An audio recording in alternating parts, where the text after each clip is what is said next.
Hoy va a ser la última charla de esta serie que hemos titulado ¿A qué vino Jesús? Esta serie la comenzamos ahora unos 2 meses y en ella hemos dejado que sea el mismo Jesús quien responda a esta pregunta a través de diversos pasajes de los Evangelios. Hoy concluimos con la segunda parte donde él da esta respuesta. Dice que él vino a cumplir la ley y los profetas, y nuestro texto lo encontramos en el Evangelio de Mateo, capítulo 5, versículos 17 al 20. La semana pasada pudimos ver el versículo 17, donde encontramos la primera porción de este sermón, que Jesús no vino a cancelar, sino a cumplir la ley y los profetas. Jesús no vino a dar por finalizado el Antiguo Testamento, sino que vino a darle su verdadero cumplimiento en toda su profundidad espiritual, y no de una forma aparente o superficial como los escribas y fariseos de su tiempo, sino a darle esa amplitud interior del corazón. Decía Jesús también que él vino a establecer el carácter permanente de toda la palabra de Dios, incluyendo todo el Antiguo Testamento. Decía el texto: porque en verdad os digo que hasta que pasen el cielo y la tierra, ni una sola letra más pequeña de esta Biblia, de esta palabra de Dios, pesará hasta que todo se cumpla. Ahí vemos la importancia suprema que el Señor le da a la palabra, toda la palabra de Dios, no solo a las grandes doctrinas, sino a cada detalle que aparece en la Escritura, porque toda la Escritura es inspirada por Dios, dice la propia Escritura, y útil para enseñar, corregir y redarguir e instruir en justicia.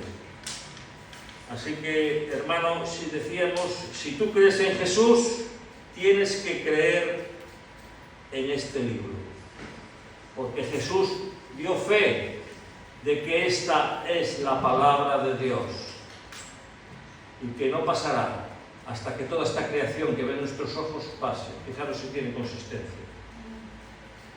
Pero, en tercer lugar, y es aquí donde comenzamos nuestro sermón de esta tarde, ¿qué más aprendemos de este pasaje? Hemos visto que él no vino a cancelar el Antiguo Testamento, que vino a cumplirlo. Ya vimos que él vino a establecer el carácter permanente de la palabra de Dios, pero él vino también, en tercer lugar, a mostrarnos la enorme importancia de obedecer y enseñar fielmente toda la palabra de Dios. Él vino a mostrarnos, repito, la enorme importancia de obedecer y enseñar fielmente toda la palabra de Dios. Versículo 19, capítulo 5 de Mateo, allí dice el Señor: cualquiera, dice, cualquiera, pues, que anule uno solo de estos mandamientos, aun de los más pequeños, y así lo enseñe a otros, será llamado muy pequeño en el reino de los cielos. Pero cualquiera que los guarde y los enseñe, éste será llamado grande en el reino de los cielos. ¿Os dais cuenta, hermanos? Jesús no solo cumplió la ley, sino que también espera de sus discípulos, de sus seguidores, que tomen muy en serio la obediencia a los mandamientos de Dios y que vivamos de tal forma que honremos el propósito de esa ley, como el reflejo del carácter santo, bueno y justo de nuestro Dios. Te pregunto, ¿tú eres cristiano? ¿Cristiana? Bueno, pues eso es lo que Jesús espera de ti, que tomes en serio cada mandamiento de la palabra de Dios. Y aclaro, hermanos, que no estamos llamados a guardar la ley para ser justificados, o sea, para ser declarados justos delante de Dios. No se trata de eso, no. La justicia que tú y yo necesitamos, la recibimos única y exclusivamente en Cristo. Es la justicia de Cristo. Pero al haber sido salvados por gracia, somos llamados a vivir en obediencia a la ley moral, a los mandamientos de Dios, como una expresión de nuestra gratitud por haber sido ya salvados. Ese es el motivo, eso es lo que nos mueve a obedecer los mandamientos de Dios. Ha habido una transformación hecha por el Espíritu Santo en cada creyente, una transformación que está haciéndose de día en día a la imagen de Cristo, y eso nos mueve a amar lo que Cristo ama.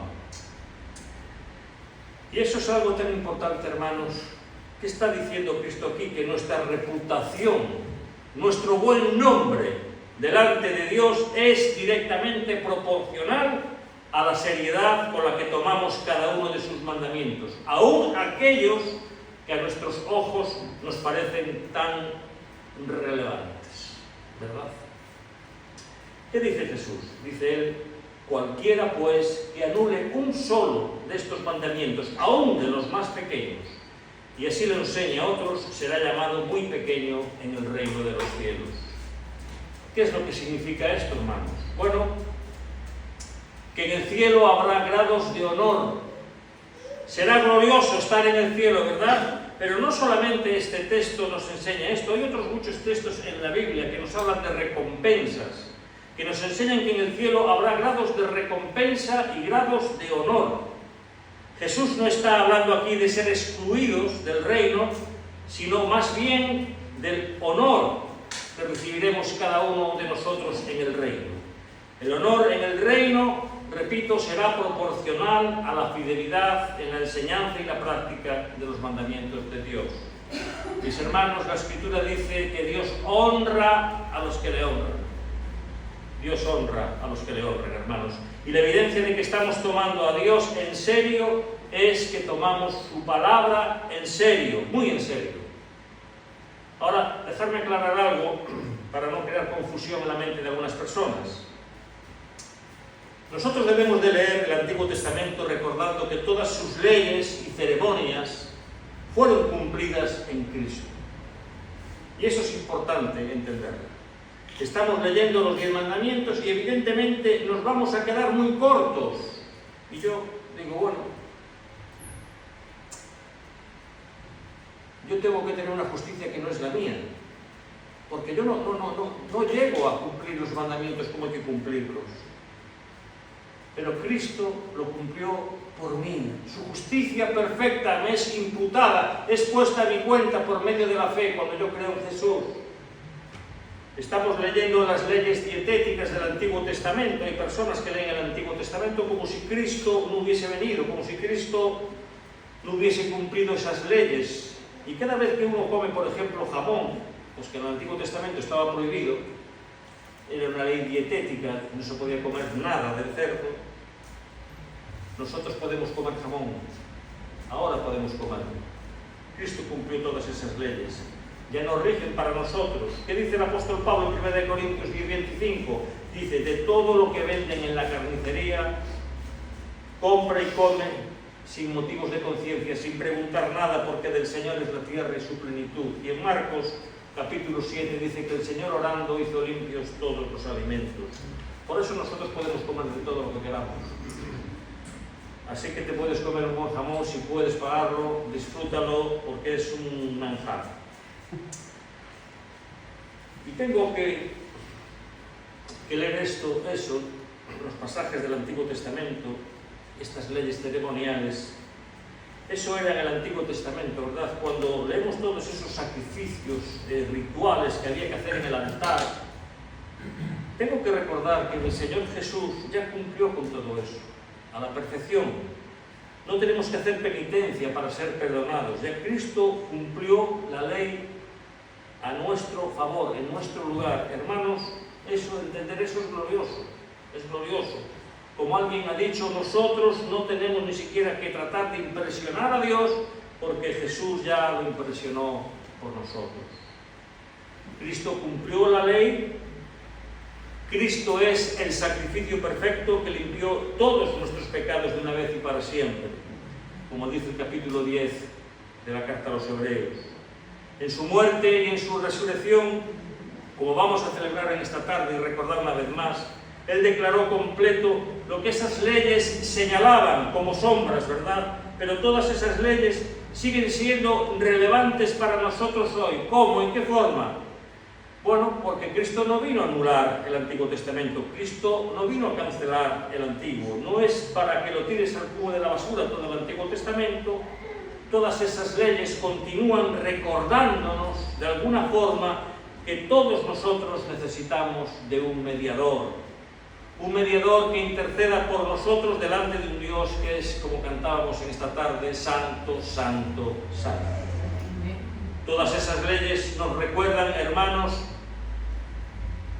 que cuando Cristo murió en la cruz del Calvario, Él compró para sí un pueblo santo, celoso de buenas obras. Y muchas de esas leyes del Antiguo Testamento le enseñaban al pueblo de Israel que ellos eran un pueblo diferente, un pueblo señalado, apartado, escogido por Dios, mis hermanos. Y hoy en día una de las desgracias más grandes de la Iglesia de nuestra generación es que cada vez más y más se parece al mundo. A veces es sumamente muy difícil distinguir, ¿verdad?, un cristiano a una cristiana de una persona que no conoce al Señor. Tú los ves ahí y dices, bueno, ¿quién será el cristiano y quién será el no cristiano? Y cuando leo todas esas leyes ceremoniales, leyes rituales del Antiguo Testamento que ya no están vigentes para nosotros, pero que siguen siendo relevantes. ¿Por qué? Porque recuerda el principio que está detrás de esas leyes. Dios quiere un pueblo santo, apartado para Él. Dios quiere un pueblo separado, que es lo que quiere decir la palabra santo, separado. Dios quiere un pueblo distinto del mundo que lo rodea. Así que no te deshagas del Antiguo Testamento, hermano, porque Cristo no lo hizo. Cristo no lo hizo. Aunque muchas de esas leyes no las aplicamos hoy literalmente, siguen siendo una escuela que nos va a llevar a Jesús. Una escuela que nos enseña sobre la naturaleza e importancia de la obra redentora de Jesús. Una escuela que nos enseña sobre el carácter santo de nuestro Dios, hermanos. Dice que toda la Escritura es inspirada y toda la Escritura es útil para enseñar. Mi hermano, te pregunto, ¿tú estás leyendo toda la Escritura o solo porciones que te gustan, que te agradan? ¿Estás tomando en serio toda la Escritura? Porque toda ella es útil e inspirada por Dios. Hace unos cuantos años, en el año 2009, se produjo un trágico accidente en un vuelo de Air France, el vuelo 447 de Air France. Murieron más de 220 personas debido a lo que se conoce como desorientación espacial del piloto. No sé si escuchaste alguna vez esa expresión, pero es un fenómeno que ocurre cuando un piloto pierde la capacidad de percibir correctamente cuál es su posición en el espacio, especialmente cuando vuela en condiciones de baja o poca visibilidad. Cuando ocurre este fenómeno, el piloto, hermanos, puede pensar que el avión está nivelado, cuando en realidad está cayendo en picado. Ha perdido la noción del espacio. Es un fenómeno muy peligroso, muy peligroso. El piloto pierde la noción del espacio. Imagínate, hermanos, lo terrible que es eso. Es por eso, hermanos, que a los pilotos se les entrena a no fiarse de ¿qué? De su intuición, y sí a fiarse de los instrumentos que lleva el avión. Y eso fue lo que pasó en ese accidente, en el vuelo 447 de Air France. El piloto perdió la noción del espacio, se llevó de su intuición y terminó colapsando con el avión, se estrelló. Hermanos, apliquemos esto a la vida cristiana. Yo no tengo que volar mirando los instrumentos, mirando los instrumentos, y el instrumento que tengo que mirar es este. Este es el instrumento que tengo que mirar. No me puedo fiar de lo que yo sienta, de lo que yo crea. Yo tengo que volar mirando a la palabra de Dios. No quites los ojos de los instrumentos. Bueno, lo mismo sucede con nosotros, hermanos. Nos guiamos a veces por la vida por nuestros sentimientos. Cuando nos guiamos por la vida por nuestras intuiciones, cuando vamos por la vida manejándonos por la cultura que nos envuelve, que nos rodea y que nos bombardea continuamente con sus ideas y pensamientos, y que a menudo nos parecen correctas cuando no lo son. Mis hermanos, esta palabra de Dios es tu instrumento de vuelo, la Biblia. No le quites los ojos de encima. No importa lo que tú estés sintiendo, fíjate bien lo que te estoy diciendo. No importa lo que tú estés sintiendo, no importa tu intuición, no importa lo que a ti te parece. Guíate de la palabra de Dios, porque si quitas tus ojos de este instrumento de vuelo, no solamente te vas a estrellar en la ruta, puedes terminar teniendo un trágico accidente en tu vida. Hermanos, la palabra de Dios es el único instrumento confiable, la única guía, la única dirección segura en la que tú puedes fiarte de todo tu corazón, porque es la palabra de Dios. Tomar en serio toda la palabra de Dios es tomar en serio a Dios mismo. Es confiar en su sabiduría más que en la nuestra. Mi hermano, Dios es más sabio que tú, más sabio que yo. Fíjate de Él. Y si Él te dice, por ejemplo, que no te dejes de congregar como algunos tienen por costumbre, pues óyeme, no te dejes de congregar. Es que hoy me levanté mal, no me encuentro bien. Mi hermano, mi hermana, no te guíes de esos sentimientos que son engañosos. No, es que yo no quiero ser hipócrita, hoy no siento de ir y no voy a ir. Mira, si no te sale del corazón venir a la iglesia el domingo, pídele perdón a Dios y ven a la iglesia. Pídele perdón, que te perdone, porque estás yendo contra la palabra de Dios. La palabra de Dios nos exhorta a congregarnos y a no dejar de congregarnos. Pídele que Él te cambie esa forma de pensar y que te ponga en ti un deseo de estar aquí esta tarde con el pueblo de Dios adorando y alabando al Señor. Amén. Pero créele a Dios, mi hermano, créele a Dios. No crees a tus sentimientos, porque los sentimientos son engañosos, te van a engañar.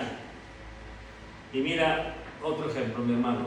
Si estás disgustado con alguna persona, enfadado, que tienes un problema que todavía no te has resuelto con él, que no te hablas con esa persona, ¿qué dice la palabra de Dios? Perdónalo. Es que yo no soy un hipócrita y no puedo ni ver a esa persona. Perdónalo. Eso es lo que debes de hacer, obedecer a Dios y reconciliarte con tu hermano. Así que te digo, créele a Dios. Créele a Dios y no a lo que sientas en tu corazón, porque el corazón es perverso y engañoso, más que todas las cosas, dice el Señor. ¿Quién lo conocerá? El Señor que está arriba lo conoce. Mis hermanos, rebajar cualquiera de los mandamientos es una ofensa grave contra su autoridad. Y sí, sabemos que todos tenemos una lucha, ¿verdad? Tenemos una lucha con nuestro pecado y que en ocasiones somos momentáneamente vencidos a veces, ¿verdad? Pero yo te pregunto, ¿tú estás luchando? Porque eso es lo que diferencia a un creyente de uno que no lo es. El creyente lucha, no quiere pecar, quiere agradar a Dios, quiere obedecer al Señor. O eres de esos que profesan, que se dicen que son cristianos, pero que siempre están buscando la vuelta a los mandamientos, están buscando un atajo para, en lugar de encajar tú con la Biblia, hacer que la Biblia encaje contigo. Cuidado con eso, cuidado con eso. Y no olvides esta palabra, ¿verdad? Si te vas a llevar algo para casa, llévate esta palabra. Nuestra reputación delante de Dios es directamente proporcional a la seriedad con que tomamos cada uno de sus mandamientos. Y nuestra felicidad y nuestro gozo, hermanos, en esta vida también. Tu reputación delante de Dios, tu bienaventuranza, tu felicidad, depende de que tú tomes en serio este libro. ¿Qué dice Jesús, hermanos? Dice Él que si guardáis mis mandamientos, permaneceréis en mi amor, así como yo he guardado los mandamientos de mi Padre y permanezco en su amor. Estas cosas os he hablado, ¿para qué? Para que mi gozo esté en vosotros y vuestro gozo sea completo, sea cumplido, sea perfecto. Este libro, hermanos, produce gozo, produce felicidad. Es el pecado el que desgracia tu vida, no lo olvides. Este libro produce gozo. Pero este texto también nos enseña, en cuarto y último lugar, que Cristo vino a producir en los suyos una justicia muy superior a la de los escribas y fariseos. Versículo 20 del capítulo 5 de Mateo, nuestro texto dice: porque os digo que si vuestra justicia no supera la de los escribas y fariseos, no entraréis en el reino de los cielos. Y la declaración contraria a esta, ¿cuál sería? Si no entras en el reino de los cielos, ¿a dónde vas? Pues vas a una condenación eterna, porque hemos dicho más de una vez que no hay términos medios. O estás salvo o estás condenado. No existe el purgatorio. No hay términos medios en cuanto a Cristo. Esta declaración de Jesús tiene que haber sido, hermanos, muy chocante para la gente de su época, porque los judíos del tiempo de Jesús pensaban que nadie podía sobrepasar a los escribas y a los fariseos en su obediencia a la ley de Dios. Ellos pensaban que si 2 personas iban a entrar en el cielo, una por lo menos sería un fariseo. Y ahora, de repente, Jesús les está diciendo, ¿saben qué? Si ustedes no tienen una justicia mayor que la de ellos, no van a entrar en el reino de los cielos. Y se quedan pasmados. ¿Y cómo puede ser esto? Si esto ya es el no va más, ser un escriba, ser un fariseo, no podemos ser más que ellos. Es imposible, pensaría esta gente. Eso es lo mismo que tú, para que lo entiendas, poniéndolo en nuestro contexto. Si tú abres una academia de canto y quieres coger alumnos, pero tú les vas a exigir a esos alumnos que tú quieres adiestrar o enseñar para el canto, tú les dices, mira, os voy a poner un requisito si queréis entrar en esta academia. Para entrar primero tenéis que cantar mejor que Pavarotti. Y se quedan todos pasmados, pero eso es imposible. Ese hombre tuvo que estar muchos años ensayando y tiene unas cualidades especiales. ¿Y quién como Pavarotti? Nadie puede cantar como ese hombre sin haberse preparado primero. Pues tú pones ese requisito y es lo mismo. Pues Jesús les está diciendo, si vuestra justicia no es mayor que la de los escribas y fariseos, no vais a entrar en el reino de los cielos. Y la gente se tuvo que quedar, pero no puede ser esto, ¿cómo tanto? ¿Pero quién alcanza ese nivel? Lo que Jesús está diciendo, hermanos, es que la justicia de aquellos que son sus discípulos, de los que son creyentes, es de una calidad completamente diferente a la de ellos, la de los escribas y fariseos. No es cuantitativamente, no es la cantidad, es la calidad. La calidad de la justicia del creyente es mayor. ¿Por qué? Porque es la justicia de Cristo puesta a favor del creyente, por eso es mayor la calidad de nuestra justicia.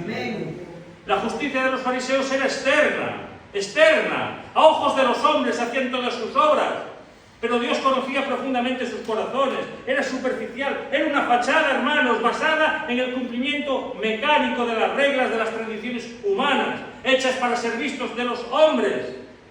Y si quieres entender un poquito de cómo era la justicia de esos escribas y fariseos, léete Mateo capítulo 23. Cómo nos pone ahí Jesús, de vuelta y media. Pero permíteme que te lea solamente un versículo. Dice Jesús, Mateo 23, 27, dice: ¡ay de vosotros, escribas y fariseos hipócritas, porque sois semejantes a sepulcros blanqueados, que por fuera la verdad se muestran hermosos, mas por dentro están llenos de huesos de muertos y de toda inmundicia. Amén. ¿Lo veis? ¿Lo veis?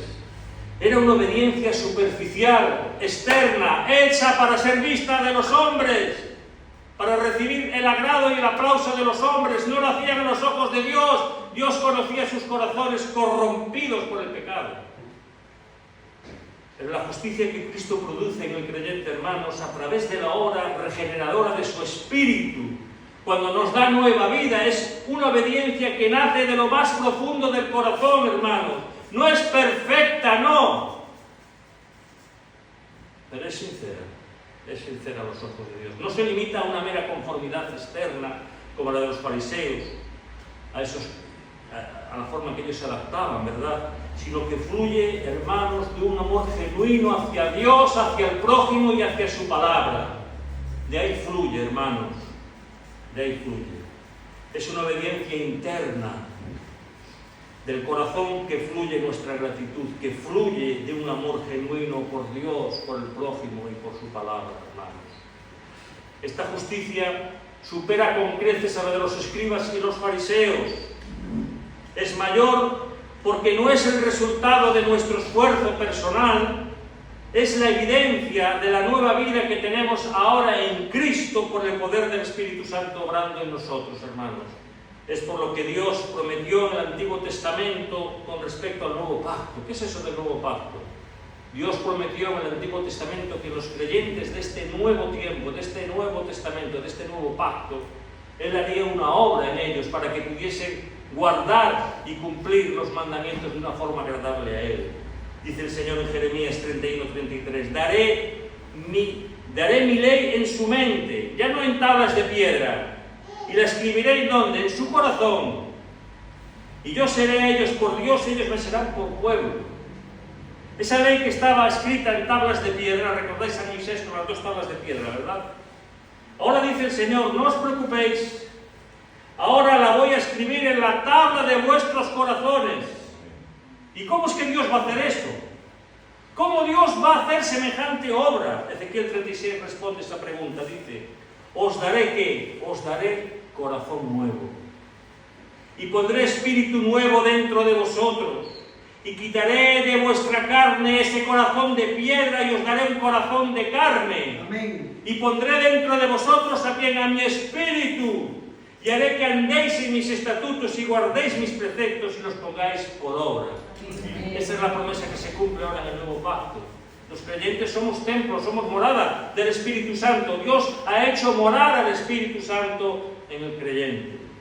¿Y eso quién lo hace? ¿Quién lo produce? Él. Yo haré, yo haré, yo haré, yo haré. Ahí hay un solo autor.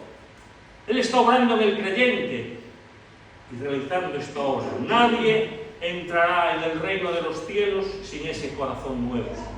Ese corazón tiene que ser dado por Dios. Nadie entrará en el reino de los cielos a menos que Dios lo regenere por el nuevo nacimiento. Lo haga nacer de nuevo, como habló con Nicodemo. El que no naciere de lo alto no podrá ver el reino de los cielos. Y es nacer por el poder del Espíritu. Una obra, hermanos, que produce en nosotros tanto el querer como el hacer por su buena voluntad. Nadie entrará sin esa justicia. Y ahora, nota aquí, mi amigo, estoy concluyendo, ¿verdad? Nota que lo que Jesús está diciendo aquí no es que primero tienes que alcanzar esa clase de justicia para que puedas entrar en el reino de los cielos. No, porque la justicia que Dios exige de nosotros es tan y tan elevada, es tan y tan absolutamente perfecta, que no hay ni un solo ser humano que la pueda alcanzar por mucho que se esfuerce. Es imposible. Ahora, hay una buena noticia. La buena noticia del Evangelio es que Dios promete poner la justicia perfecta de Jesús en nuestra cuenta. Sí, en nuestra cuenta. Cuando nosotros venimos a Él en arrepentimiento y fe, confiando únicamente en Él para el perdón de nuestros pecados, tú y yo, mi hermano, tú y yo, tenemos las notas más altas en la escuela de Dios. Las notas más altas. Ya tenemos una matrícula de honor en comparación a la justicia de los fariseos. Si ellos tenían un 7, nosotros tenemos un 10. Tenemos matrícula de honor, porque si has creído en Cristo, mi hermano, tienes la nota de Cristo en tu cuenta. En tu expediente allí figura matrícula de honor. ¿Qué dice Pablo en Romanos capítulo 5, hermanos? Justificados, pues, por la fe, tenemos paz para con Dios por medio de nuestro Señor Jesucristo. Y en 2 de Corintios 5:21, un texto que hemos leído tantas veces, al que no conoció pecado, esto es a Jesús, Dios por nosotros lo hizo pecado. ¿Para qué? Para que nosotros fuésemos hechos justicia de Dios en Él. Ahí hubo un intercambio. Al que no cometió pecado, Dios lo hizo pecado por nosotros. Puso nuestros pecados en su cuenta y su justicia en la nuestra. Hubo un intercambio de papeles. Por eso Jesús tuvo que morir en la cruz. Por nuestro pecado. Por nuestro pecado. Tú y yo, hermanos, tenemos la justicia de Dios en Cristo, en Él, en Cristo. Y ese es el glorioso intercambio que se ha producido en el momento de que tú has venido a Cristo en arrepentimiento y fe. Nosotros le damos a Cristo nuestros pecados y Él que nos da su justicia. Él murió por cada uno de nuestros pecados en la cruz. Él nos da su justicia. Esto es glorioso, hermanos. Mi amigo, tú nunca podrás alcanzar por ti mismo, tu propio esfuerzo, el estándar de justicia que Dios exige, que Dios demanda. No puedes, nunca lo podrás hacer, es imposible en nuestras propias fuerzas. Tú necesitas que Jesús te dé su justicia por medio de la fe, así como necesitas que el Espíritu Santo cambie tu corazón. Tú necesitas que el Espíritu Santo cambie la inclinación de tu alma, porque la inclinación de tu alma es continuamente el mal, hacia el pecado. Tú necesitas una nueva inclinación que te mueva hacia Dios, a querer hacer su voluntad, a querer glorificarlo a Él y no a ti mismo. Y eso, hermanos y amigos, solo puede hacerlo el Espíritu Santo, solo Él. Solo Él puede poner en tu corazón ese deseo de obedecer a Dios, solo Él puede hacerlo. Así que no se trata, y concluyo, hermanos, mi amigo, no se trata de que tú mejores un poquito aquí, un poquito allá, dejes de hacer esto y comiences a hacer esto otro, o que trates de hacer cosas buenas para nivelar las malas que hayas hecho a lo largo de tu vida. La justicia que Dios demanda, amigo, es completamente inalcanzable para ti y para mí, es inalcanzable. Pero lo que no podemos hacer por nosotros mismos, Jesús lo hizo a favor nuestro, a favor de pecadores como tú y como yo. Él vivió la vida perfecta que tú no podías vivir, que yo no podía vivir. Él la vivió desde la cuna hasta la tumba. Y luego sí murió en nuestro lugar la muerte que nosotros merecíamos. Murió la muerte que tú y yo merecimos por causa de nuestros pecados. Él la murió. Él la murió por nosotros. Para que todo aquel que confía en Él no solo sea perdonado, sino también declarado justo delante de Dios. Justo por la justicia que Jesús le imputa. La justicia que tú necesitas, mi amigo, está disponible para ti hoy, ahora mismo, por medio de la fe. Es un acto de fe, pero tienes que venir a Cristo. Nadie puede hacer eso por ti, mi amigo, nadie lo puede hacer. Ríndete a su gracia, descansa en su misericordia, confía plenamente en aquel que vino a cumplir la ley y los profetas, y sabes que obtendrás todas las promesas de esta bendita palabra de Dios, todas las bendiciones de su pacto eterno serán tuyas a partir de ahora y para siempre, únicamente por causa de Cristo. Amén. Que Dios bendiga su palabra. Amén. Gloria al Señor.